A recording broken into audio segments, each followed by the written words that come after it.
Hello, friends. My name is Matt, and welcome to The Joy of Nerding. This episode is about making hot sauce. It has been many months in the making because I picked the peppers in the fall, packed them into jars, let them age over the winter, and only now finished putting the rest of the episode together because I was able to make the sauce and put it into jars. One of the things that you need to bear in mind is that my process has evolved somewhat. So even though this is mastered and subtitled and edited the way that I'm doing things now, the original footage was still what it was. It was a phone and a remote lavalier mic, which is not great and is actually still my backup microphone. And the sound difference is jarring, as you probably heard if you watched the episode on Miles and I upgrading my computer. So I apologize in advance for that, but I was doing the best that I could with what I have. So in the middle, there'll be a switch and it'll probably start to sound and look a lot better. Actually, probably mostly sound, because I think I was using the same cameras that I'm using now, apart from the remote camera rig, which is a cell phone on a stick. Regardless, I hope you bear with me, and I hope you find this episode interesting and informative. Hello, friends. It's fall here, and the peppers are ripe, so it is time to pick the peppers to make the hot sauce. I have my pepper picking bucket, and what we're looking for here today are ones that are a deep, rich red. We have habaneros. These are a little overripe. We have some jalapenos. These are a lot overripe. And we have some poblanos, and these are also a lot overripe. But the jalapenos are green, and the poblanos are green. And once they turn red, they don't get much spicier, but you can still use them to make a lovely red hot sauce. The habaneros tend to be a good orange that turns to red, so really these are what are going to give us most of our heat. But that's not to discount these, because they also give you that lovely pepper flavor that you want. We're going to be picking ones and cutting out bad spots if we need to, but also ones that are really bad, like this. These are just going to get pitched to the side because they have no value to our lovely hot sauce. So I'm going to pick, and we'll speed this up a little bit so that you're not totally bored.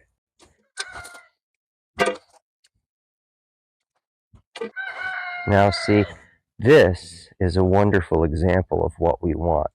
It's shiny and smooth. This is a perfect habanero.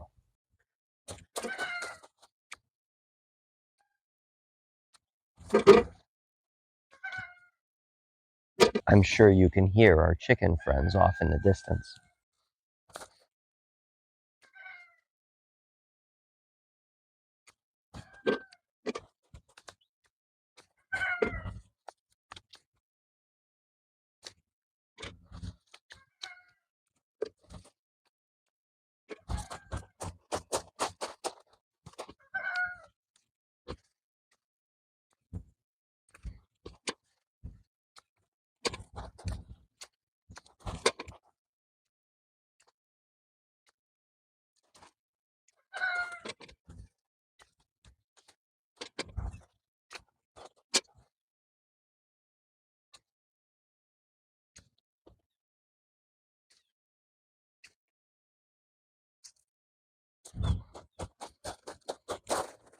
Now, as far as the jalapenos go, these are a bit overripe for doing something like pickling, but for our use case, they're going to work just fine. This would make our hot sauce a little bit more yellow, so it's going to go away too. Now these, we're going to cheat, and we're just going to use the tops of them. Or, sorry, the bottoms of them. We're going to discard the green tops. So these are still good.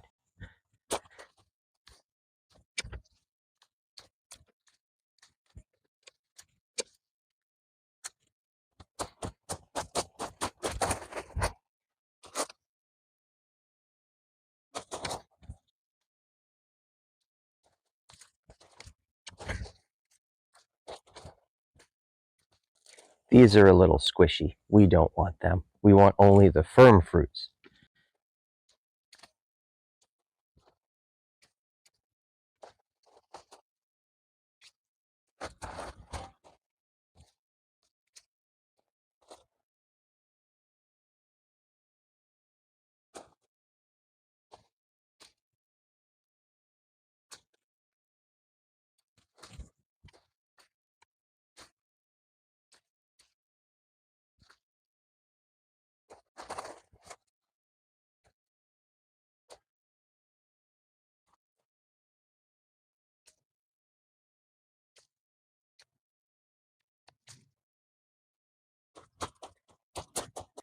Now, the thing about the poblanos is you can't always just go by the color. See how this has become a deep maroon?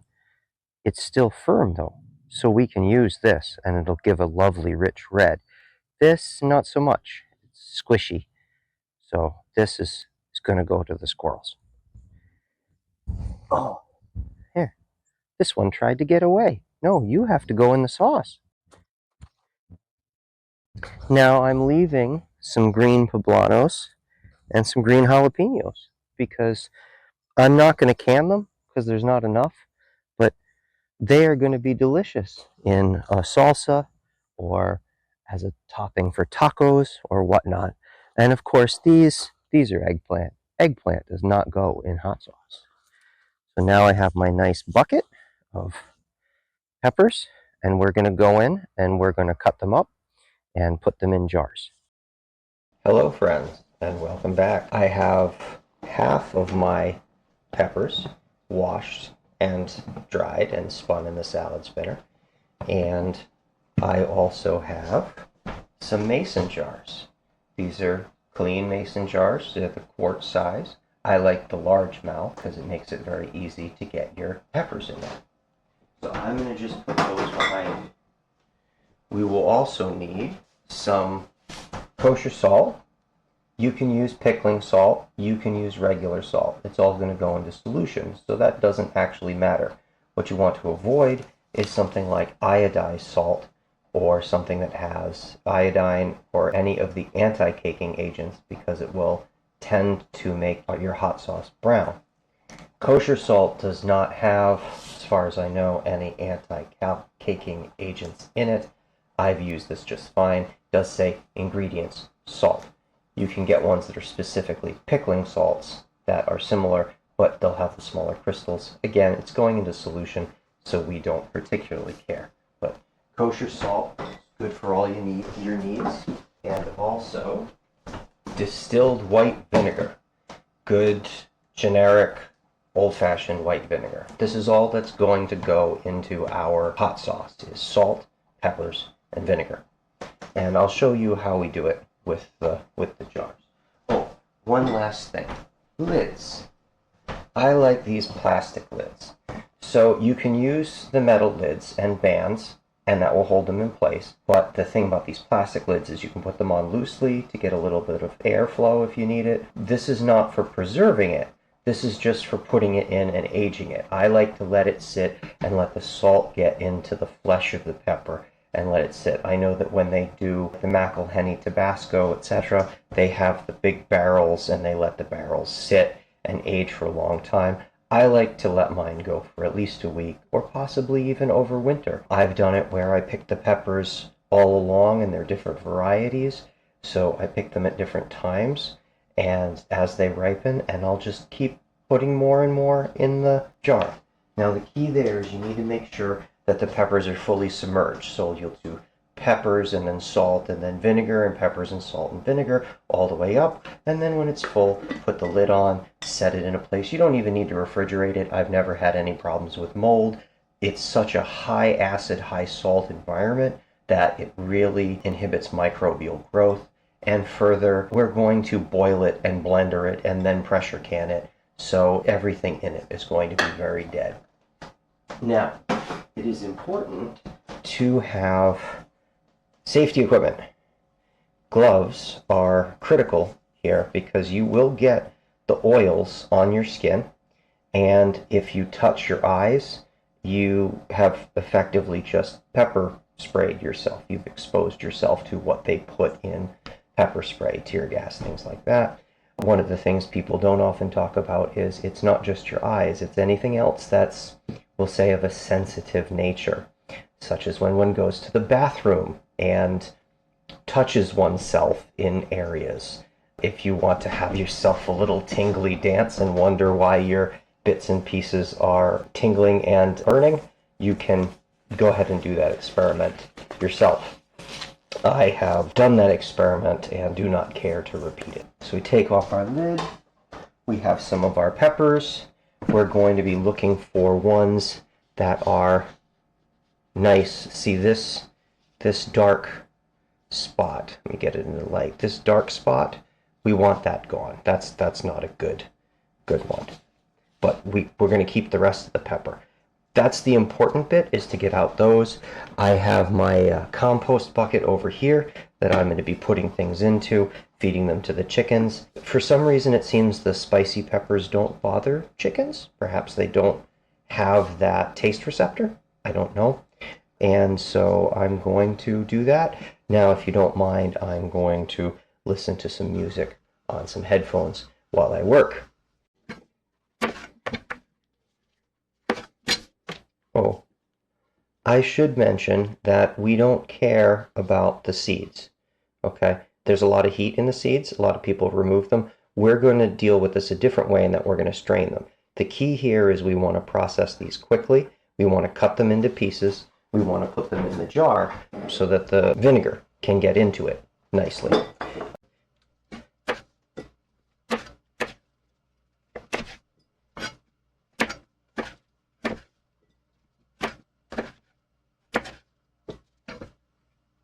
Now, I do say that I wish you could smell it. The jalapenos are okay. I mean, they have a mild smell to them, but the floral nature of the habaneros has always appealed to me.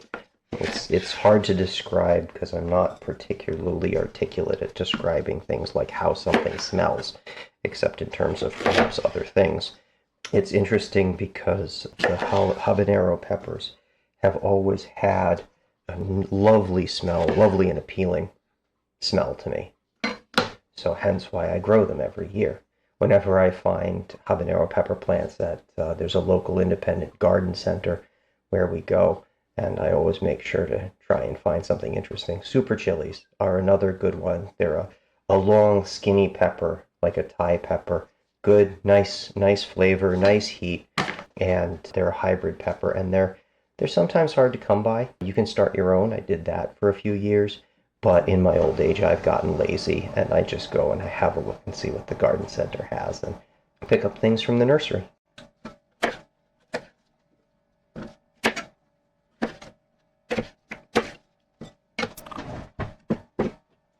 Now, this was one that we talked about before, and I'm going to not take the green part. I'm just going to take the red part, like that.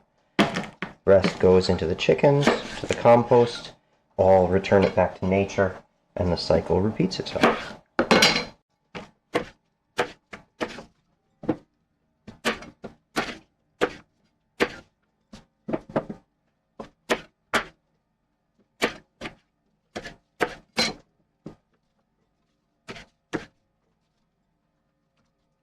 This one's kind of sad. It's got a nasty bit at the end here.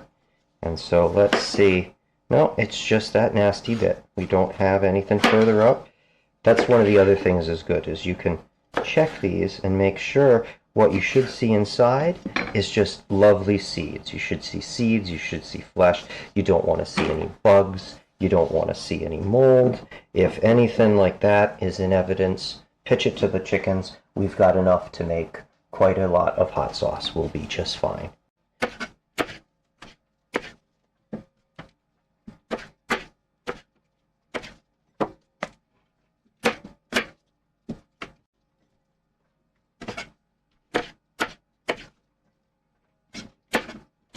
Oh, got a little bit of green here.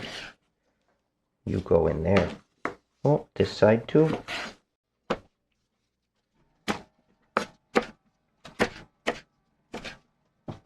Oh, I should also mention it's quite pleasant to do this outside on a nice day.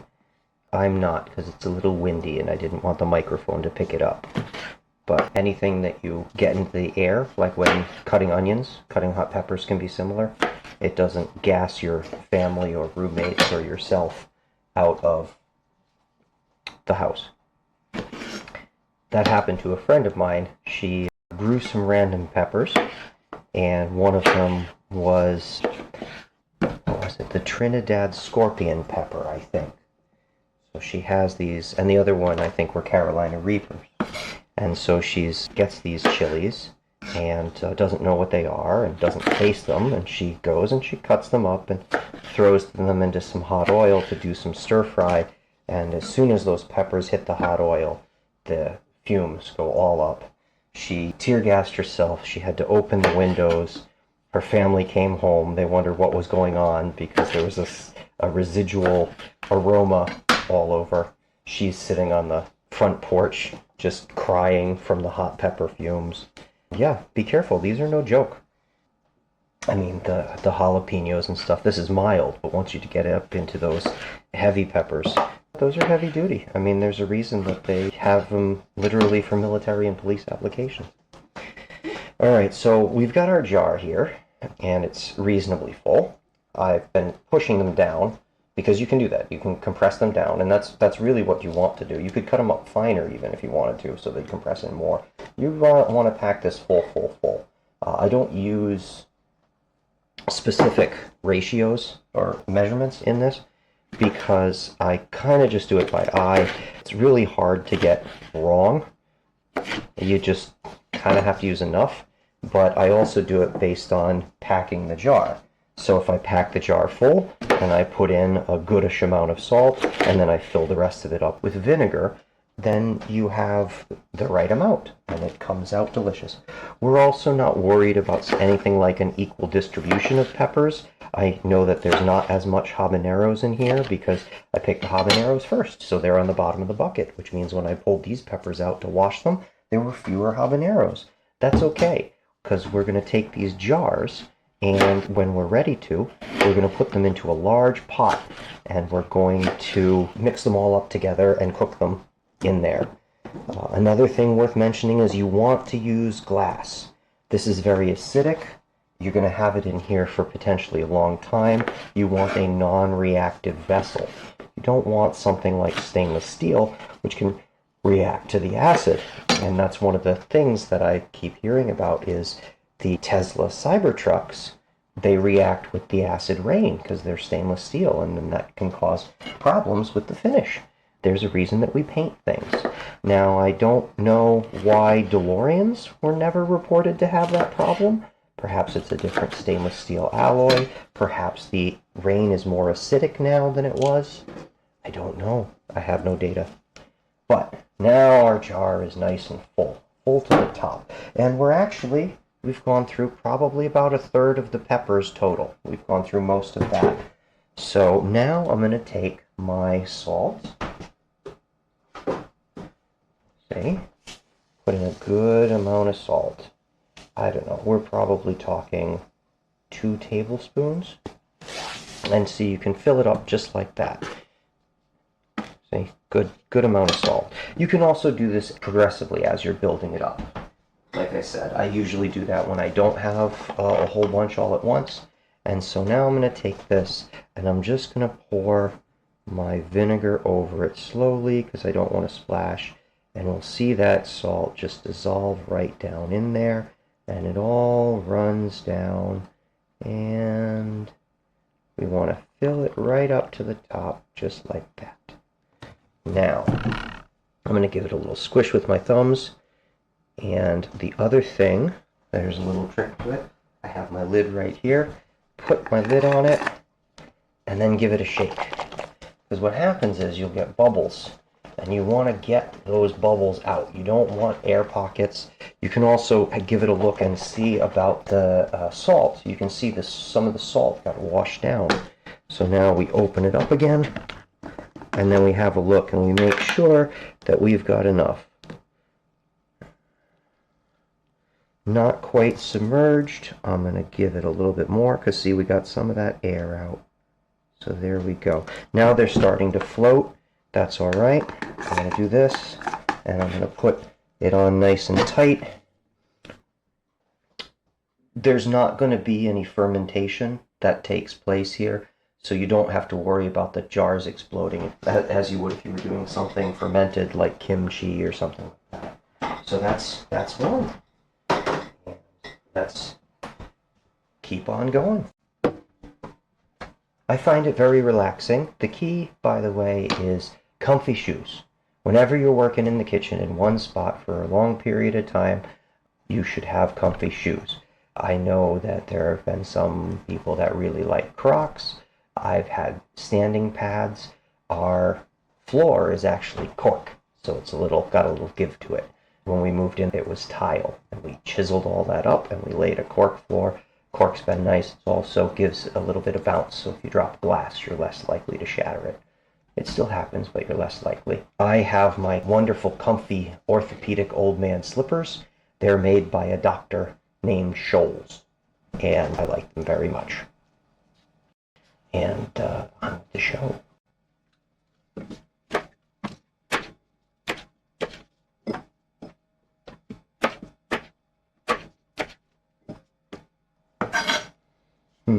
I'm getting a lot of seeds. I'm going to scrape these into the sink. I'll be right back. There. Look at that. Much better now. The seeds, when you're cutting, they can cause your knife to go sideways, so when there's too many of them, I like to get rid of them.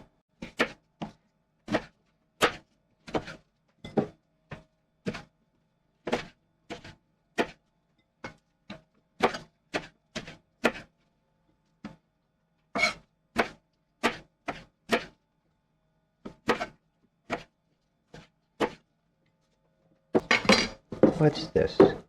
What's this? Oh, little bit of dirt here. We're going to get that off.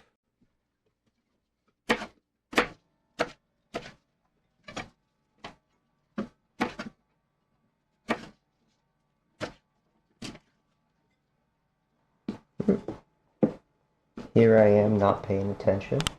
I missed some green. Don't want that in there. You want a nice red sauce. That looks like it. Looks like I got it. But this one, nope.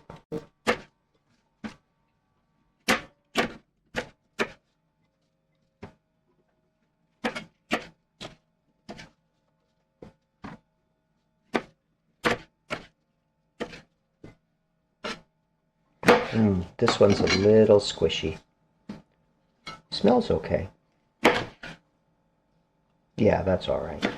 We'll use that one. Look at this one. Little teeny jalapeno.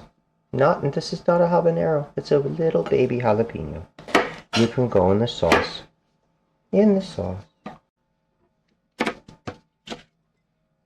This one has a little spot. So we're going to do this. Ooh.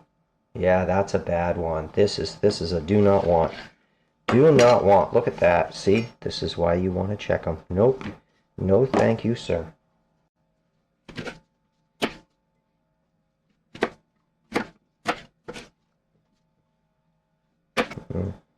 I just love the habaneros.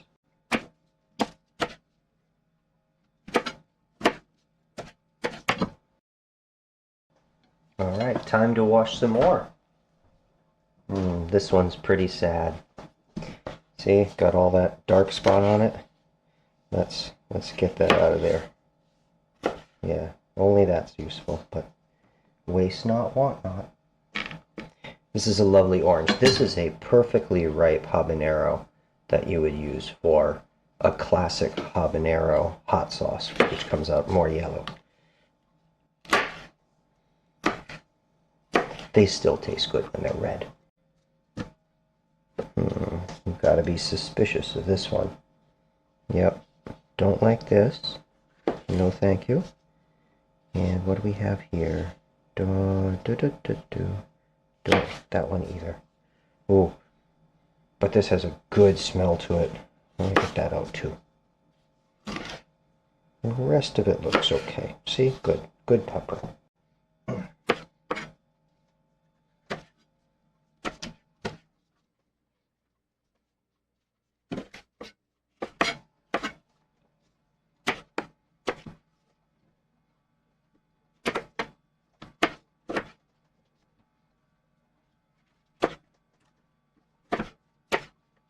There's a little spot at the end of that one we're going to take. The rest of this looks good. Oh, and it smells so lovely. Oops. I had one hanging on. It dropped on the floor. Gonna have to wash that one again. I better get it before the dog does. She would be in for a sad surprise, wouldn't she? reminds me of a story. So, I had made myself some lunch, and I don't remember what it was precisely. I think it might have been, no, it wouldn't have been pizza. I wouldn't have fed that to the chickens. But there was something that I had, and I put hot sauce on it. But I didn't eat all of it. There was some residue left. It might have been noodles. I think that might have been right. It might have been noodles. So I have these noodles, and chickens love noodles. Spaghetti, Asian noodles, they just love pasta. Oh, yep, this one's not good. See, it's fuzzy. Do no fuzzy peppers. Goodbye, pepper. I'm going to get rid of the whole thing because I'm pretty sure the fuzz is throughout the whole thing. Anyway, we have this chicken bucket. And so I have my chicken bucket, and I put my leftover food in there as I scraped my plate and did the dishes. And then I went off and did something else. I forgot to take it out to the chickens. So the dog is tall enough that she can put her front paws up on the counter and get into this chicken bucket. And so she seems very distraught about 10 minutes after I went away. I hear her whimpering and seems upset. I come up, I can't figure out what's up, and then I realize that she's gotten herself into the chicken bucket. So, dog, you've now hopefully learned your lesson, because dogs, I'm pretty sure, can taste capsaicin. So, yeah, not your best move, puppy. I felt bad for her. I put her outside and made sure she had a nice big bowl of water, and she appreciated that. Look at this one. Lovely, lovely, lovely.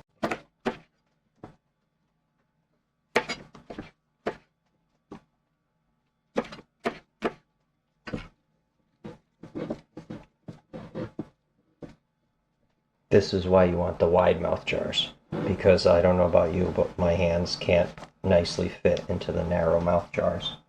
Give it a good squish. Oh, this one's interesting. Let's see what we got. Oh, that's okay. Do that.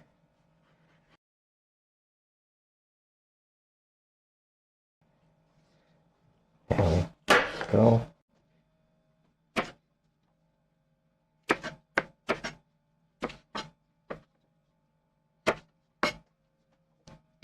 Remember, don't touch your eye.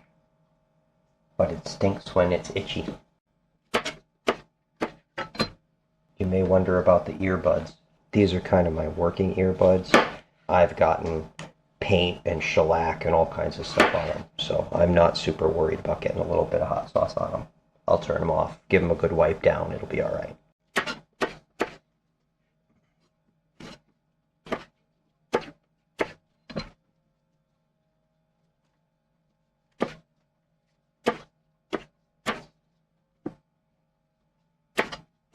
Nope, don't want that part.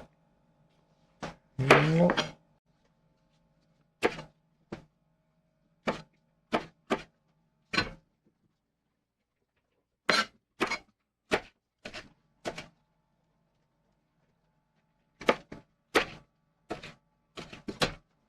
Yeah, I think this is about full.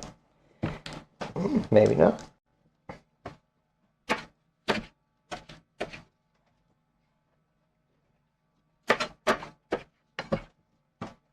And here we are again with our salt.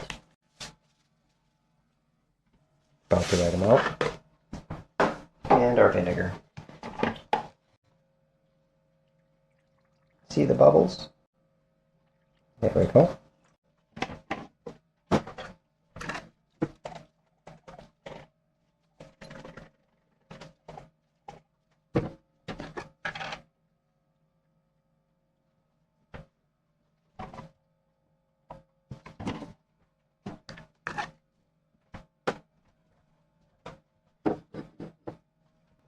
We're gonna get some big ones. Yep, nice poblanos.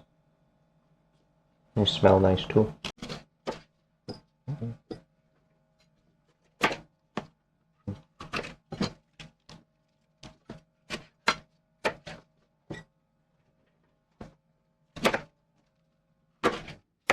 I am pulling these out not for heat but for space. These are a bit big. I'm going to cut them up more. Yeah, there we go. That'll fit much nicer.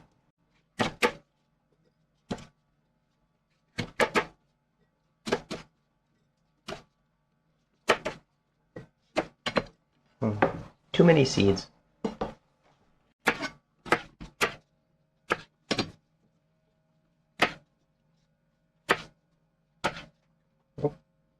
Nope, don't want that. What about this? Does this have some on it? Yeah, this has some on it. We gotta get that off. Goodbye. See, this has a bad spot, so we want to get rid of this too.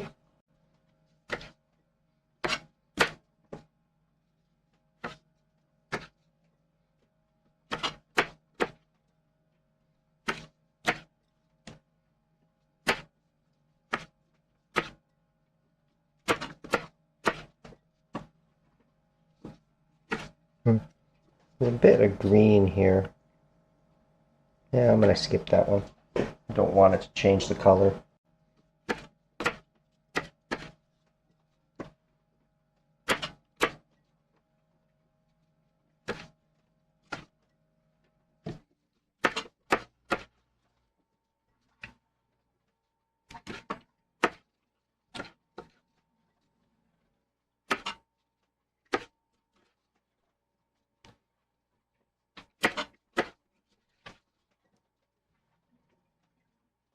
Got a little bit of leaf there.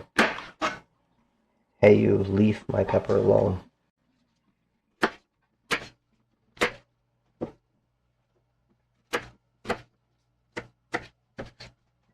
And we're going to put this aside because this is our good green pepper.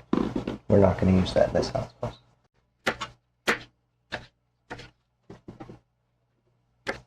Bit of a yellow habanero, but we're going to use that one anyway.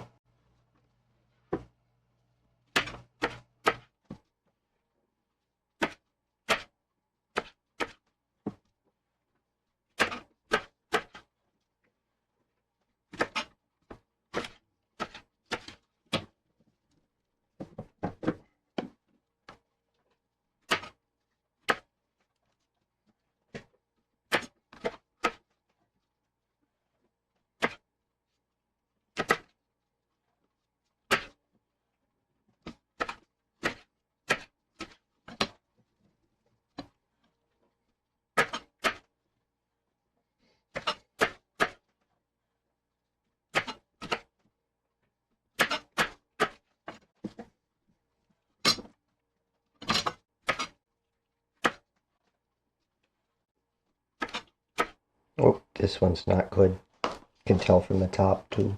Nope.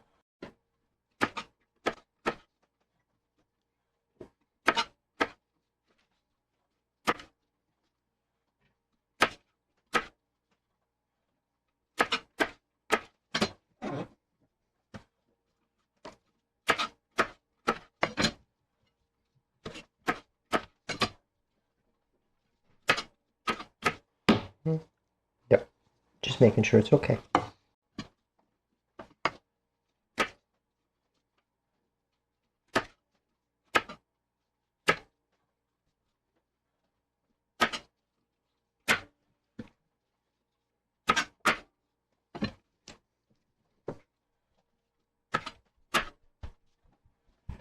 Last few. Little teeny ones. Oops. Almost. This one almost got in and contaminated our batch. No, thank you.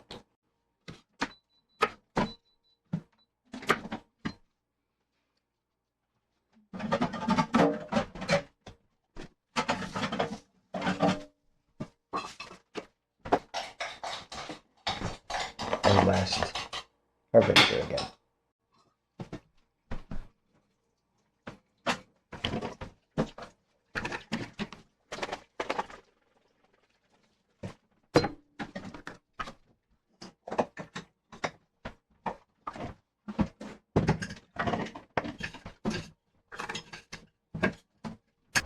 Alright, so now we've got our last jar full of hot peppers. All good. Topped off and ready to go. So we got 3 that are going to sit there. Now the one important thing is when you take off your gloves, don't pull them, because then you have to don't pull them from the fingers, because then you've got to pull the other one from the fingers. What you want to do is you want to get the end and turn the glove inside out. And then you can get this end. Turn the glove inside out. You could put on fresh gloves. I just wash my hands. And as far as all of this, seeds and all of these things, you want to give this a good wipe down. You want to make sure the seeds don't go anywhere. The knife and board and all of those things, I am as careful with the hot pepper contamination as I am with chicken. Dishwasher does a really good job at getting it off, and that's what I would recommend. I never put my knives in the dishwasher, so I'm going to give them just a good wash themselves, and I'm going to put the board in the dishwasher, and then this goes out to the chickens, which they're kind of hilarious. All right, let's see if we can sneak up on the chickens. See, the thing about the chickens is that they always come out when I come out. See, they come over because they know I'm going to give them something. Hello, chickens. So that's a rooster. We got some other chickens. You ready? Oh, there's some kind of ruckus. Yeah, could you describe the nature of the ruckus, chickens? Okay, you ready? Here you go, chickens.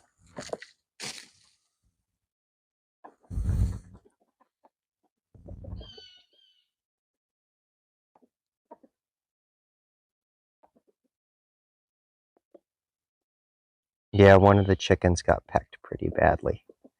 I think she's at the bottom of the order. The big white one to the left, and then there's the multicolor one that's roughly centered. Those are actually both roosters. Oh, there you go. There's another one. See? They don't seem to mind the hot peppers. You'd think this would bother them. They must not be able to taste it, although that one is going and getting a drink. All right. There you go. There's your dose of chickens. And that's what you do with the leftovers of your hot peppers. Hello, friends. We are back. It is now several months later. We are into June. It is a nice, sunny, warm day. The birds are out and singing. The chickens will occasionally be crowing. They're over in a pen over there. And it's time to get to processing and canning our hot sauce. Now, the question is, why are we doing this outside?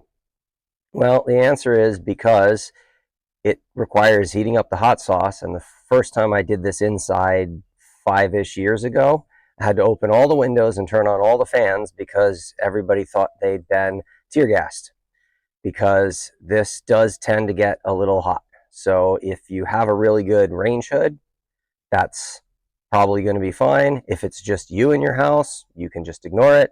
But you really want to do this in a well-ventilated area.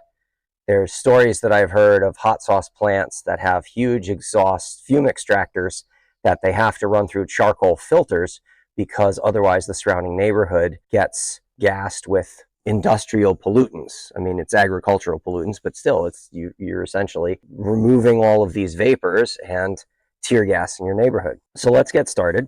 Okay, so we've got our outside range.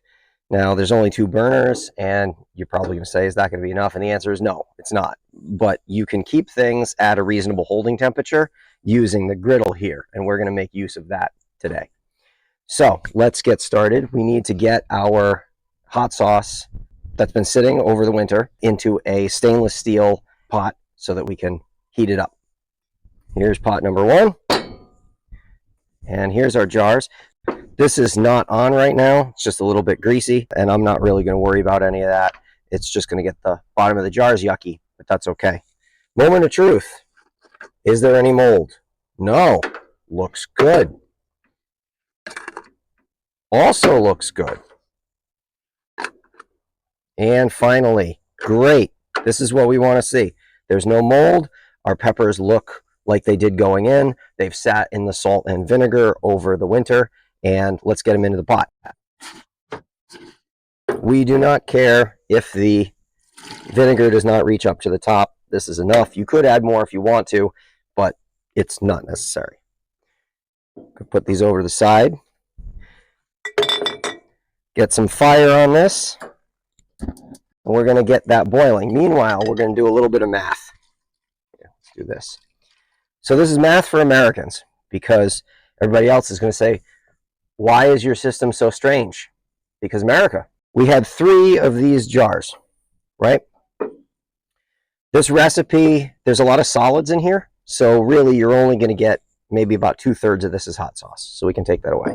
These are 1-quart jars. These jars, which is what we're going to put the hot sauce in, because hot sauce, when you open it, it oxidizes. So I like little 1/2 cup jars, 4-ounce jars. That way I can have a little bit open at a time, and the hot sauce stays nice and fresh. It loses potency as it oxidizes. At least that's what I found. So, math. There's 2 of these to a cup, and there are 2 cups in a pint, and then there are 2 pints in a quart. So each of these needs 8. I have 18 because it's easier to heat up jars that you don't end up using than it is to need to heat up some at the end, because you don't want to put your hot liquid, your hot sauce, preserves, whatever, into a cold jar. You can crack it. So you've got to get these on the fire started up first. So let's get to that. This is a pressure canner. Does not quite fit on that burner, but that's okay. We need to fill it with water first. Now, you don't need a pressure canner. You can do this in a boiling water canner. This should be acidic enough to not give you a problem. And really, it's a ton of vinegar and it's a ton of salt. It's sat at room temperature over the winter, and that's without being sterilized first. We're going to boil this. We're going to pack it into sterilized jars. It'll be fine at room temperature, even if it isn't super acidic, but we know that it's super acidic. So these all go in like this, and we're going to end up having to do 2 layers. So I'm going to shoot for 9 per layer, because that way it's even and appeals to me. So 2, 4, 6, 8, 9. You don't want them to touch. You don't want them to rattle. That's your ideal. Then you put on this guy, and you do the same thing. Now this is a little wobbly on the edge here, but that's okay. Oh, there's some dust in this one. These are all clean, but in transporting them around, I got a little speck of dust in there. I'm going to put this here, be a little more stable. There we go. And then I have my soda, beer, whatever pitcher. There's a sink over here that you can't see. And I'm going to take my jars that we're finished with and put them out of the way. That's heating up. We can see a little bit of convection moving stuff around. We'll get there. So you can smell the hot sauce fumes coming off it. I could smell it when I opened it. It's a lovely mix of habanero floral and jalapeno. I don't know what's the right word is for right description for what jalapeno peppers smell like. I always get a lot of floral note off of habaneros, but jalapenos are, I don't know, I don't want to call them flat because that's kind of insulting. I like jalapenos. So we want this to be roughly an inch above the jars, because there's going to be some evaporation here. And this should do it. About that much. Now, I put my towel over here. So this towel, which I know is going to be slightly off screen, gets the jars put on it as we put stuff in it. And the items that we need to go with it are a funnel, there's a lid lifter. We'll get to that in a second. It's this magnet on a stick. This is a jar wrench, lid wrench, and the all-important jar lifter. Right tools for the right job and all that. Actually, I think I'm going to lay this out differently because I could use a little bit more surface area here. There we go. All right, let's give this another stir. And now we just got to wait for that to boil. All right, we're starting to get a little bit of foam all over the sides. All right, we have boiling peppers. We're going to give that a stir. And we want to let that simmer for about 5 minutes. Now, you might be asking yourself, why are we boiling the peppers for about 5 minutes?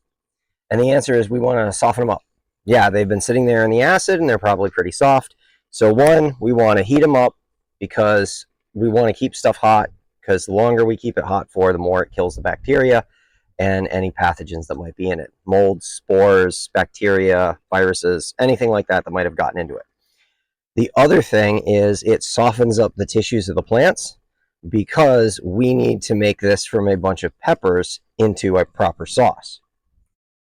All right, it's been 5 minutes, so now it's time to take this off the heat, put this on the heat, and then we're going to start dealing with this. But where did I leave my gloves? Here we go. Safety first. Works better if you put them on the correct hand. This is heavy. Gonna put this over here. And put this back here. And get this going. There we go. So, this is going to be warming up now I want to make sure I have this oriented correctly because there is a notch. Excuse me, Mr. Bug. Go away, Mr. Bug. Because there is a notch where the pressure canner lid lines up. Here we go. And this way I can see it. Notch is right here. And we'll go into, there's an arrow on the lid that needs to line up with that notch. Now we do this guy. Immersion blender. Plug into an extension cord. I like to start on low and get it smooth. And then I'll crank it up and get it really smooth. You want to try and keep stuff in the pot, not splash it around.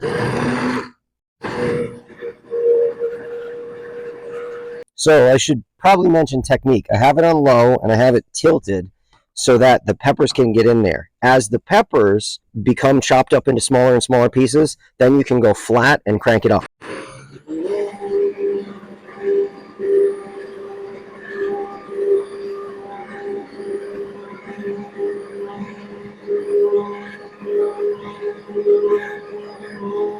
All right, I think that's good. Now, you're never going to blend up the seeds, nor do you want to. We're going to take care of the seeds a different way.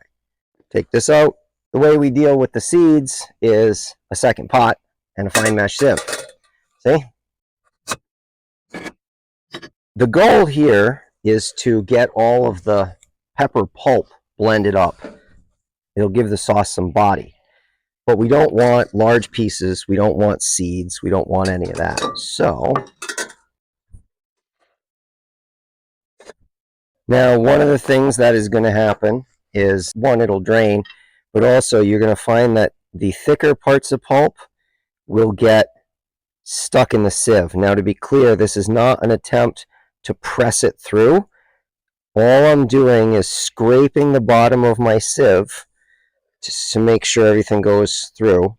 You can lift it up because eventually, given the geometry of this pot and this sieve, it's going to actually reach the bottom. It's actually going to start to come up the sides of the sieve. So you need to lift it up so that you actually get it all done.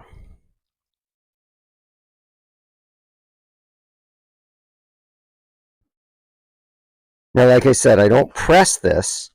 I just kind of stir it because I don't want to be forcing too much pulp through, but I do want all the wetness to come through. And then once it gets to about this state, it's maybe a little too shiny, but see here, I'm just barely touching. All right, compost bucket. Give this one more spread around here. That's probably it. This is mostly seeds and large pieces of pulp. Goes in here. See, we're just barely at the bottom. Don't want to waste any of it. All righty.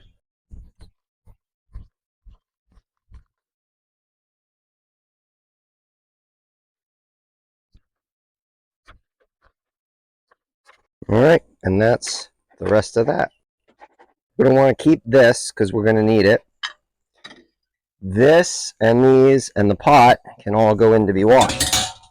All right, now I'm finished with my compost bucket, and I want to get this on and bring it up to a simmer again, and we're going to use this griddle to do it. So I've got this on the highest till it comes up to a simmer, then I'm going to turn it down, and the reason here is because its viscosity is fairly good, but I want it a little thicker than this. So while we're waiting for this to come up to temperature, I want to get this, one, at temperature, and two, if we can boil it for a little bit and cause it to reduce a smidge, that would be great. Now there's a graduation on the side of this, which is literally right here. We are at 2 US quarts, which is slightly less than 2 liters, which is exactly what I said. I have 3-quart jars. We're going to get about 2/3 of that as actual sauce. We're right on the money where we should be. Should have plenty of jars as well. So we're going to let these do their thing. I'm going to keep an eye on them, and we'll be back. Now, one thing I should mention is you don't want your jars to boil in the water. Okay? You want it about 180 Fahrenheit, about 90 Celsius. And if you boil, they'll wiggle, right? They'll wiggle back and forth, and you can chip them. So realistically, I have, it's at 111 right now. It's fine. It'll take a little bit to get there. We should probably go over some of the other things. Oh, so first off, I should probably put a lid on this. Better to heat up faster. I'm not clamping this down or putting a weight on it. This is just to try and hold the heat in. As far as the other things go, we take the jars out with the jar lifter, okay? And typically we pour the water down the sink because we're going to take the jars out empty, so they're going to have water in them. We're going to put them back in full with hot sauce in it, so we don't want to displace that water up every single time we do it. Now, this is a little tricky because we've got 2 layers, and we're going to have to pull out the top layers and then start swapping the bottom layers and then put the top layers on. You kind of want to try and keep your jars hot, which is why we have this towel here, okay? The point of the towel is so that the hot jars are not going on the cool countertop. Now, this countertop is not exactly cool. The sun's been beating on it. I don't have an infrared thermometer, but I have to believe that it is probably about the temperature that the jars are now. So the concern there is somewhat minimized. I want another towel, I think, to have more room for jars. There we go. I know it's off camera, but it's just going to be jars. There's nothing to see here. Also, I have a table I could bring over, but I'm not going to do that. The other thing we're going to have to do is get our lids and bands set up. So let's count those out now. So we've got our pot. It needs some water in it. We're going to put it on here too, which this is starting to be up to temperature. So I'm going to cut the heat back. And now we've got to count out our lids. And what did we say? There were 18, right? This is ungood. That's a bad bit of rubber there. So we're not going to use that one. 1, 2, 3. I feel like I should do it like the count on Sesame Street. 4. 4 bands. 5, 6, or I should say lids. 7, 8, 9. You don't want them stacked. You want them separated. They're easier to grab out. What did I say? 7, 8, 9. If you have too many, it's not a problem. 10. Too few is a problem. 11, 12. Need more water. 13, 14, 15, 16, 17, 18. Need more water. So to be clear, we're warming these up because it softens the rubber, makes a better seal. I'm not sure it's necessary, strictly speaking. I've just always done it. Another box. I'm going to put in 4 more, just in case I miscounted, just in case I noticed something with a band, in case I drop one. Now, to be clear, one of the things you want to do is, for any of these you don't use, you want to make sure to dry them completely, otherwise they can rust on you. So dry them completely before you put them up for the winter, or leave them where air can circulate. They are metal lids, so you can recycle them. Oh, and we need to get bands. Bands don't need to be heated up. They're so thin that they're not going to thermal shock crack the jar. That's not going to be an issue. They don't have any rubber on them. And fun fact, you are not actually supposed to store your jars with the bands on them. You're supposed to wait until the seal's set and everything's cooled to room temperature. I leave them overnight. I wipe off the tops, check the seal, write what they are on them, and take off the bands. And the reason you don't want the bands on them is water will stay in the band, and that will cause rust, right? The band will be around the lid, and you'll have 2 pieces of metal with water in between them, and they will rust. I've had vastly less rust since I stopped doing that. And there's also plastic bands, but they're still going to trap water, and it's still going to cause the metal lid to rust.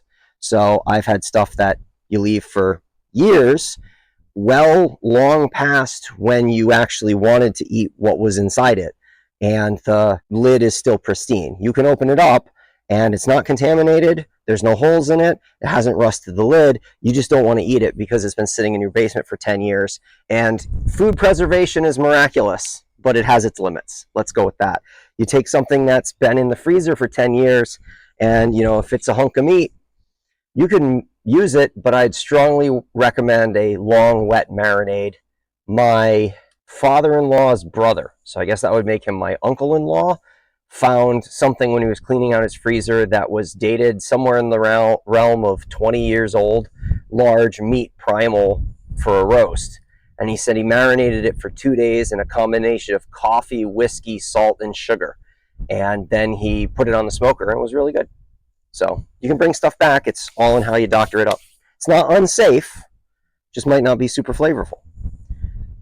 This is almost boiling, and it's reduced a little bit. Again, I like it to be viscous enough that I can dip a spoon into it, like this spoon, and it kind of runs off the back, right? Almost like cooking a custard, right? But this viscosity is actually really good. I'm not going to do it on this one. If it's too watery, you can thicken it with something like arrowroot starch, cornstarch, xanthan gum, anything that you'd use to thicken a gravy. I tend to stay away from things that are based with wheat because there's a gluten sensitivity in the family. So if they wanted to have the hot sauce, they wouldn't be able to, have the wheat. It's not full on celiac, but I try and avoid it. If you're going to use flour, you want to make sure to cook it to pre-gelatinize it, right? Or you use one of the things like the gold medal Wondra flours. For something like cornstarch or arrowroot or xanthan gum, mix it up in cold water in a slurry, a thick slurry, and then dump it in here. And as it hits the heat, it will go. Xanthan gum might be a little different. Usually I use arrowroot starch. The reason you want to use arrowroot starch as opposed to cornstarch, they both have similar thickening properties, but cornstarch will tend to lighten the color, whereas if you want to keep this nice, vibrant red, use arrowroot starch just like you would use cornstarch. Okay, bands. I haven't counted them. I'm just putting them here kind of off camera so that I have them and I can easily grab them so that everything is at hand, because really we want to work quickly to minimize heat loss. Because if you take a hot jar and a hot sauce and you put the hot sauce back in here, this is not going to lose much heat because we need to bring it back up to a boil once all the jars are in it. We need to bring it back up to a boil and process it.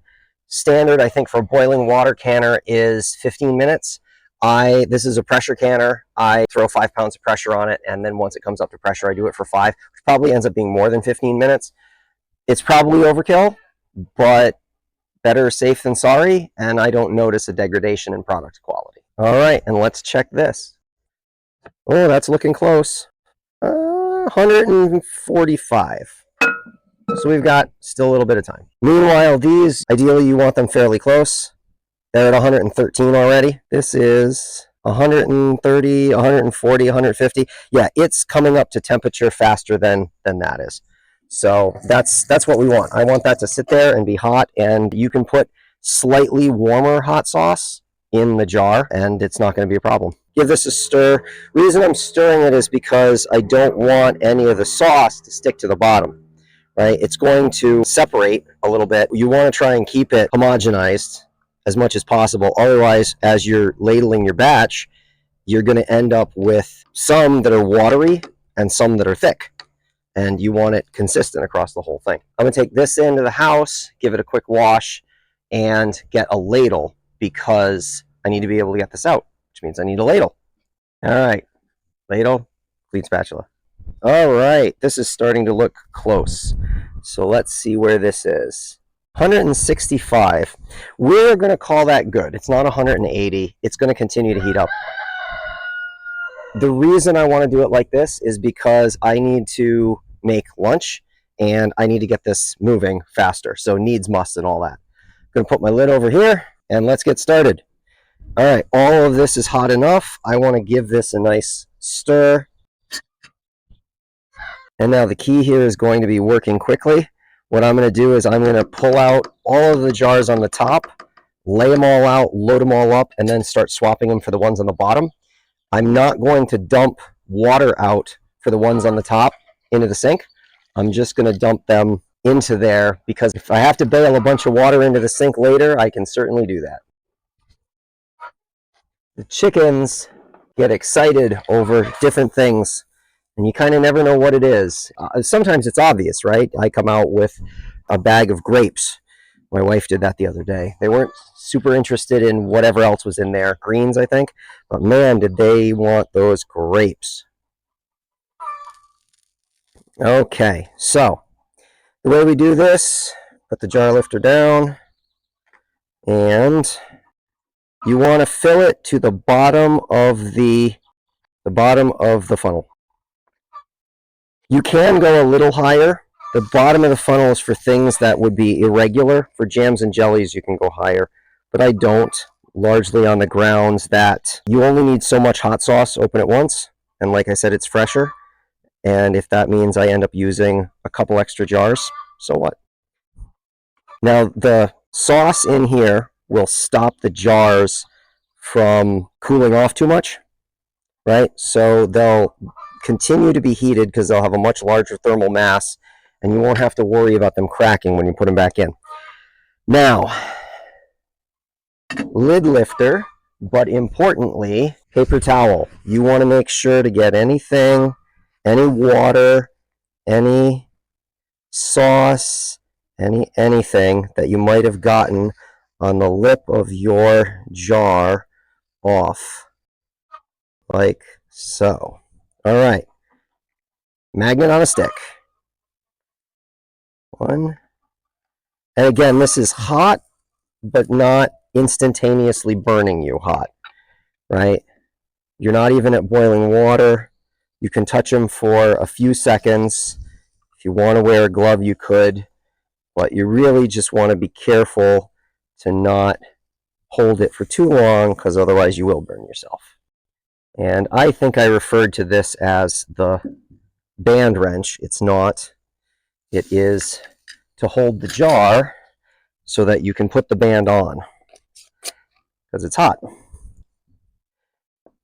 Now I'm picking that up and moving it out of the way because I can, because the band hasn't warmed up yet apart from sitting in the sun. You need to be careful to not put your jars too close together, otherwise you can't get your wrench in there. And I always make the mistake when I double rank them that I put them too close together and I tend to bump. So don't be like me, kids. Be better. Other thing, you do not need to exert tremendous amounts of torque on these bands. If you do, your jars will explode, because what's supposed to happen is there's supposed to be enough play that as the heat expands to boiling, I'm going to turn this off because this is now plenty hot. As the heat expands to boiling, the air needs to be able to escape. This is aluminum, so the holder does not work, and it is hotter than I thought. So let's get this out. Oh, there's a stick in there. Oh, I missed it. I missed it again. Maybe I'll get it in a thing. All right, as I get out the second round, now this time I'm going to dump them into the sink because otherwise there's going to be way too much water. Hey, look, I got the stick, and it's now down the sink. Oh, that went to the wrong way. Silly me not thinking. Hot stuff. I'm going to do this twice to make up for the one that I forgot. And actually, I think I'm going to do 2 on each one that I take out from now on because I'm just looking at that level of water, and it's plenty high. One of the things you need to realize is that, on the one hand, I'm throwing a lot of technical stuff at you. On the other hand, this is not modern technology, right? Canning of stuff was, slippery bugger. There you go. Canning of stuff, it's upside down. I lost it. They're all slippery. How did these get slippery? There's something wrong with my jar lifter. Or my jars are just slippery. What's wrong with my jar lifter? Oh, it's got schmutz on it. There we go. It's slippery because it got a little bit of sauce on it, presumably because some sauce ran down the side.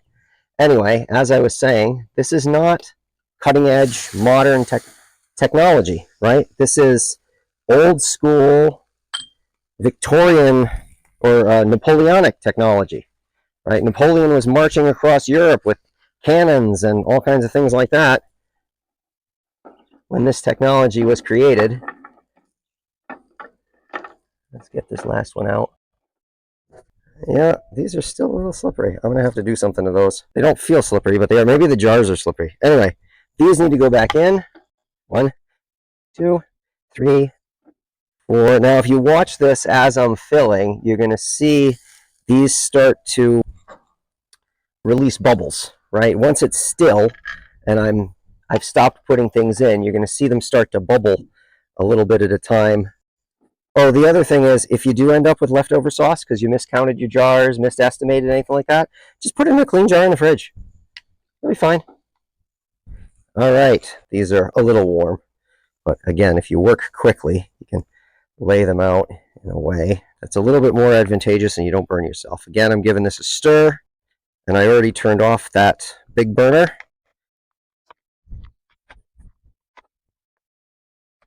I'm pretty sure, yeah, that's off. It's just that griddle holds so much heat that you end up with a good amount of carryover, so it's still warming these things up. So see, I miscounted or I underfilled or maybe a little bit of both. Maybe we'll go back and I'll throw a little bit more into these. But realistically, the right answer here is to have some of this leftover hot sauce, throw it in a jar that fits it, and make buffalo wings, whatever tickles your fancy. Probably it'll keep without being sterilized on the counter for a long period of time, right? I mean, we stored it over winter. There's I don't know, maybe 1 or 2 more of those in there, but that's not the important part. The important part is getting these back in the thing. I'm going to put this in. This is aluminum, so it heats up really fast on its float down to there. There we go. Probably not quite even, but we don't care. I'm going to move, excuse me, B, move this out of my way, and let's get the lids on these. There's 2 there, cheater, hitchhiker. There we go. Yeah, you don't want them to put it on this way. Got to do it the other way.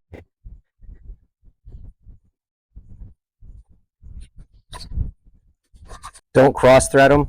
Doesn't work so well. And when you're doing this and you're taking one out and putting them in and all that, make sure to not get the order wrong, because if you grab one that doesn't have a band on it and put it in, your water becomes hot sauce colored. Also, I put those 2 in. The water is barely covering them, which means that our water level is going to be just fine once we get all these in, because of course they're going to displace that and cause the water level to rise. What was it? Archimedes that discovered that one? With the sitting in the bathtub and going eureka. That may or may not have actually happened, but makes for a good story, doesn't it? Oh, I counted that out right. I wasn't actually counting bands, but I have exactly the right amount apparently. And I have some extra lids, but we threw in some extra, so we expected that. There we go. There we go. One thing on the leftover sauce, you definitely want to make sure to let it cool. Don't go throwing that warm hot sauce into the cold jar. Let it cool completely and then put it in the jar. It's not going to hurt anything at all unless, you know, you're worried about a bug getting into it, at which point put a lid on it. It'll be fine. All right, so this is going. I'm going to leave that open for a little bit so you can watch the bubbles while I pull. Oh, that's hot. While I pull this out. And I'm just going to lay these on our towel here so that they can dry off. And then they'll go back into the bin. And we're finished with this, so it can go down the drain too. All right, now, pressure canner. This one does not have a rubber ring, right? So it's got just a machined edge. That's because I don't like the kind with the rubber gaskets, because you end up having to replace the rubber gaskets. So I found this one, which has a finely finished edge, which you are supposed to, 1, not get all dinged up, and 2, lubricate with a little bit of oil. So I got some olive oil on a paper towel here, and you just give that a little run around. All-American pressure cooker, model 921, has given me many years of faithful service. So there's an arrow, you can see here, that lines up with this little notch here. So you put that in, and then the hooks engage, and then you've got to tighten it. I like to tighten it opposite sides. Be careful, these can get hot. So I like to tighten opposite sides, and the goal here is for it to be even, otherwise your steam can escape. And these all should be very close to even. Oh, I got a little bit of schmutz on me. There we go. Oh, I think I touched that back there. Okay, so tighten. I like to tighten opposites. Nice thing. Oh, the other thing about this is pressure cookers are basically pressure vessels, right? Pressure cooker. If you're nervous about it, it's better to have a bomb on your back porch than a bomb up in your house, right? If this ruptures, yeah, there's danger to the immediate people, but not to all of the stuff in your house. That said, I've never had a problem with it, like I said, and it's given me many years of service. So let's talk about the weight. So what's going to happen is as this heats up, this has a little bit of water in it. This is going to start shooting out steam. Once you have wisps, puffs of steam coming out, you're going to use this weight. Okay, so this has markings on it. 5, 10, 15. This is how many pounds of pressure that you want in your pressure vessel. Okay, so we're going to do this as 5 pounds. So you put it on 5. When it starts to chatter and make noise, it's at 5 pounds. Now this has a gauge, so you can use that to corroborate. But back in the day, there was no fancy gauge, right? I grew up using one of these from, I don't know, the 60s or 70s. Not necessarily this brand. I have no idea who made it. But the pressure cookers that I was using, all they had was the little chattery valve thing. So I'm starting to get a little bit of steam out there. So that's good enough. So it's probably going to be really hard to see, but it's there. I'm going to put this with the 5 facing down because it's the 5 orifice, and we're going to wait, and it's going to start to chatter and make noise after some time. Yep, we're climbing. We're about 2.5 pounds of pressure. Almost there. So it's starting to hiss. Not quite ready yet. Needs another minute.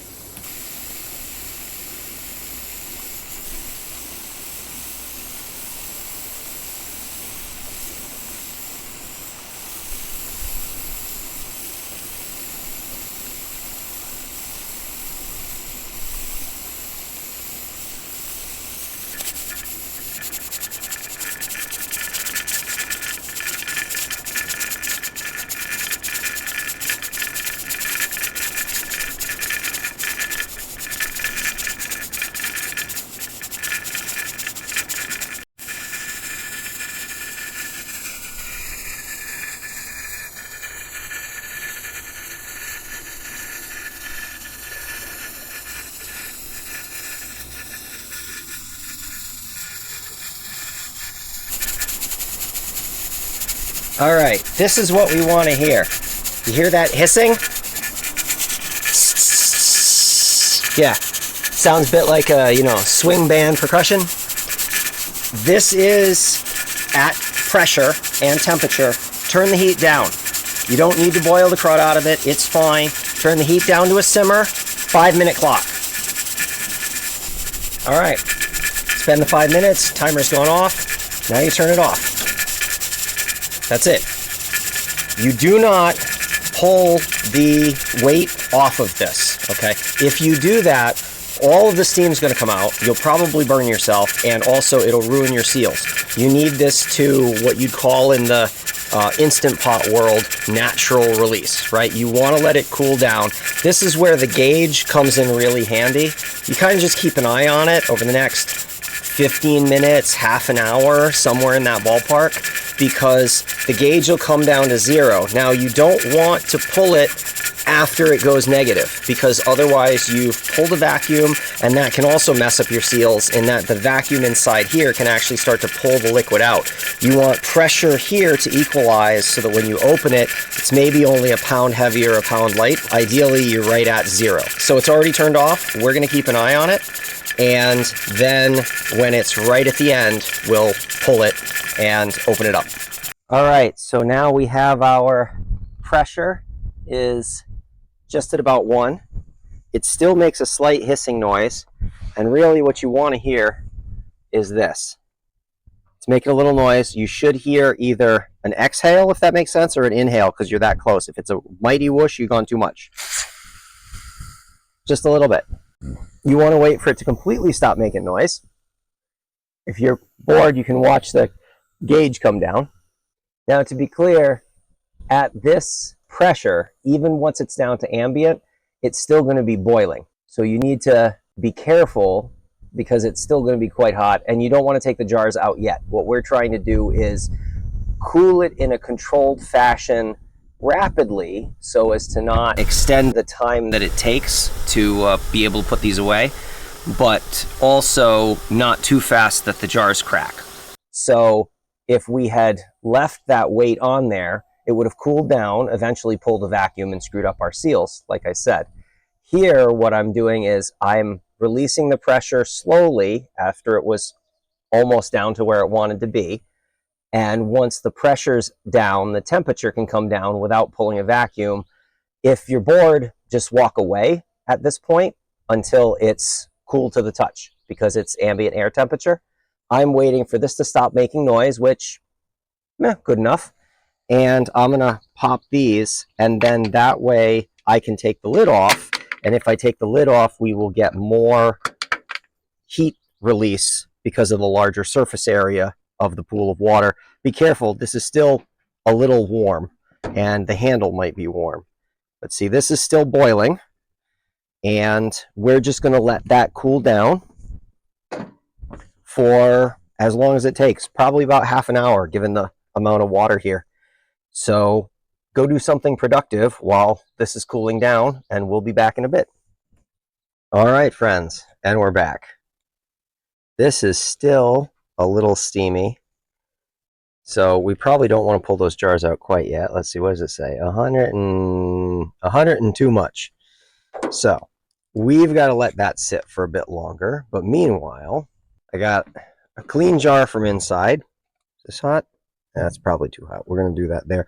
I really like these plastic lids. Not for sealing, but once you pull these off, these plastic lids are great for putting on your open jars of preserves, hot sauce, whatever.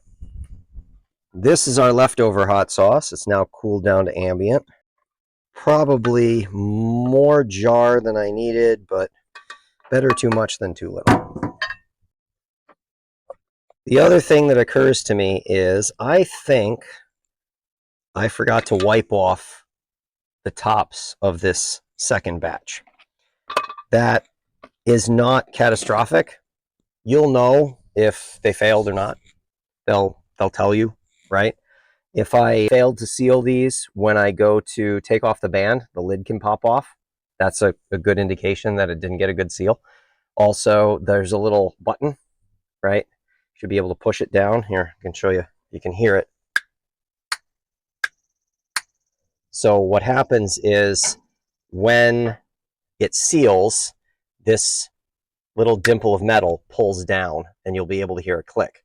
If you pull it out and go to remove it, you should get a pop, and you should also be able to check it at any time by pushing on it. And if you can push it down, that means you don't have a good seal.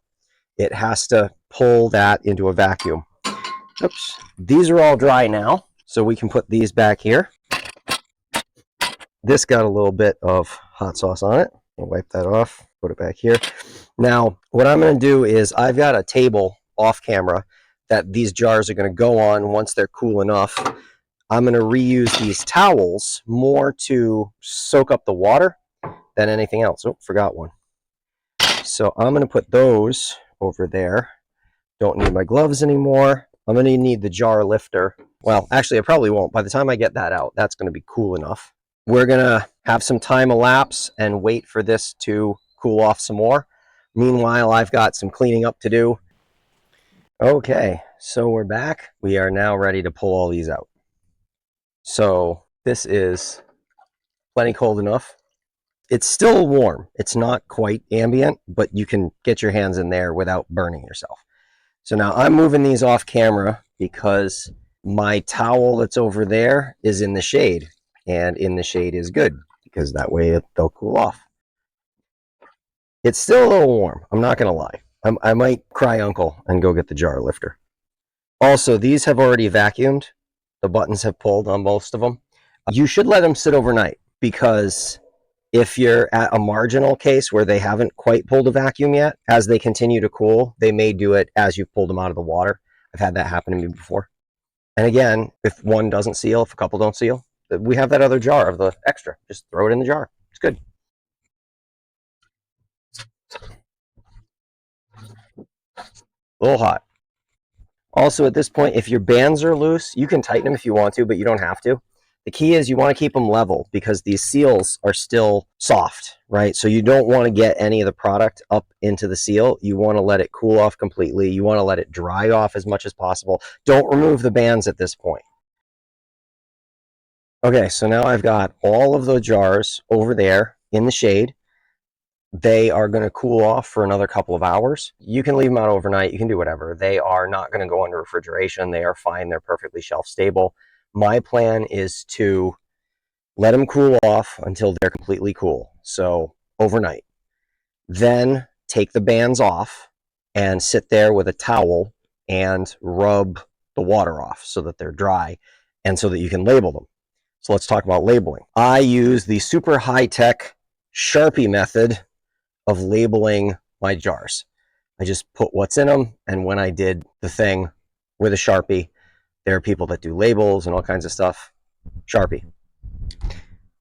The little white plastic caps, I don't use the Sharpie on because I reuse those caps. The metal lids for these, you can't reuse them. You just recycle them when you're done. They're kind of a one-time use thing because the way the gasket works, right? For the white things, I use one of these, which also happens to be Sharpie, but it's a China marker, also known as a grease pencil. And the nice thing about it is that it's waterproof. So you write on it with a China marker. It's got to be dry, but those white caps, you write what it is and then you seal it. And then it actually is so impervious to cleansers that it will survive going through the dishwasher. You've got to spray it with some soap and then kind of rub it really hard with a rag and it'll come off. The magic erasers work well too, but that's good because it means that it survives handling coming in and out of the refrigerator, which is a common thing that you do with those jars and needs to happen. I'm not going to film myself labeling the jars because that's kind of even more boring and not particularly technical. So I'm going to bid you all farewell for now, and I will be back with a recommendation for something to watch that is culinarily related. All right, friends, and now we are at the portion of the show where I recommend something to watch or listen to that would be interesting. Because this episode deals with food and things of a culinary nature, my recommendation is the movie Chef. The basic summary is a head chef quits his restaurant job and buys a food truck in an effort to reclaim his creative promise while piecing back together his estranged family. I didn't quite think of it like that. That would not have been my summary. Mine would be more on the line of a chef who is fed up with the daily grind and wants to do something different and get his mojo back, buys a food truck and embarks on an epic cross-country adventure with his sous chef, who is a close friend, and his son in an attempt to rebuild his relationship with his son through cooking. I enjoy cooking with my kids. I enjoy cooking in general. And I think that it's good for people to share what they love with their children and build valuable life skills. He's always tried to have a relationship with his son, but there's nothing like a road trip in a brand new food truck that allows you to kind of figure things out sharpens the senses. And I thought it was really sweet.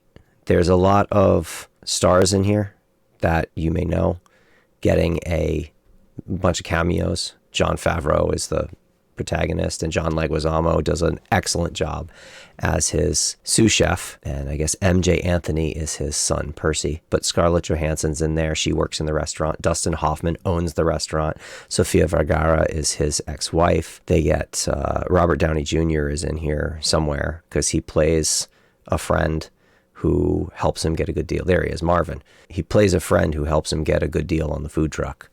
And so there's a scene where they buy this old food truck and then they get it all set up with new stuff, and then they drive back to LA or wherever it is they live. It very much centers around food, which appeals to me, but it's also a very sweet story. Plus the fact that they did a Cuban food truck and they make Cuban sandwiches appeals to me as well, because Cuban sandwiches are delicious, especially with some Cuban coffee. So the movie is Chef. It is not for younger viewers because of language. There's some scenes where chefs blow up and yell at each other in kitchen vernacular, and one needs to be careful of that, because then your children learn new words that you perhaps do not want them to repeat at school. That's it for this episode. I hope you enjoyed it. Thank you for watching, and as always, stay nerdy.